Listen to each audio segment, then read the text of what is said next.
हरियाणा में हो रहे निकाय चुनाव में इस बार वोटिंग तो ईवीएम से होगी, लेकिन वोटर ये नहीं देख पाएंगे कि वोट उसी को मिला जिसे उन्होंने दिया है। इस चुनाव में ईवीएम के साथ voter verified paper audit trial machine नहीं लगी होगी।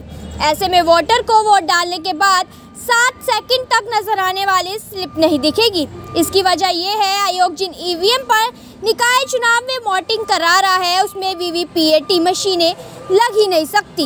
इसको लेकर मुख्य चुनाव आयुक्त धनपत सिंह का कहना है कि इस बारे में राजनीतिक दलों को बता दिया गया है।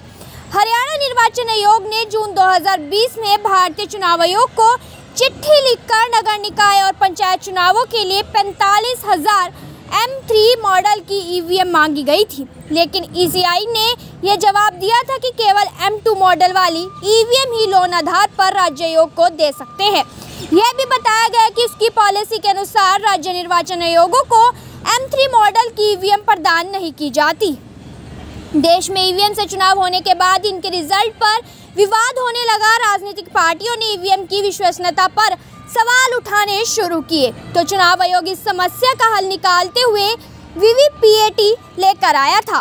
वीवीपीएटी मशीन को ईवीएम के साथ कनेक्ट किया जाता है। जब वोटर ईवीएम का बटन दबाता है तो बीप की आवाज़ आती है और साथ ही लगी वीवीपीएटी मशीन में प्रिंट होकर एक पर्ची दिखने लगती है।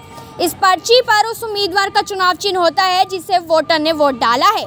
यह एक प्रकार से वोटिंग की रसीद होती है। रिपोर्ट्स के मुताबिक वीवीपीएटी मशीन में लगे ग्लास विंडो में स्लिप लगभग 7 सेकंड तक नजर आती है। इसके बाद यह स्लिप मशीन के नीचे लगे कंपार्टमेंट में गिर जाती है।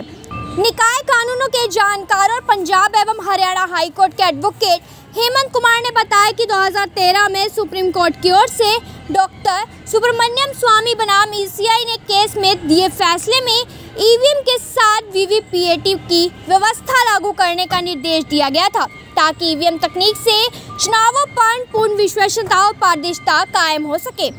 एडवोकेट हेमंत का कानूनी मत है कि हरियाणा राज्य निर्वाचन आयोग को देश के संविधान के अनुच्छेद 243 में प्रदेश में पंचायत और निकाय चुनावों के अधीक्षण, निर्देशन और नियंत्रण संबंधी पर्याप्त शक्तियां प्रदान है। इसलिए वह स्वयं अपने स्तर पर M3 मॉडल अर्थात वीवीपीएटी वाली ईवीएम केंद्र सरकार द्वारा अधिकृत एजेंसियों से स्थायी स्तर पर खरीद सकता है।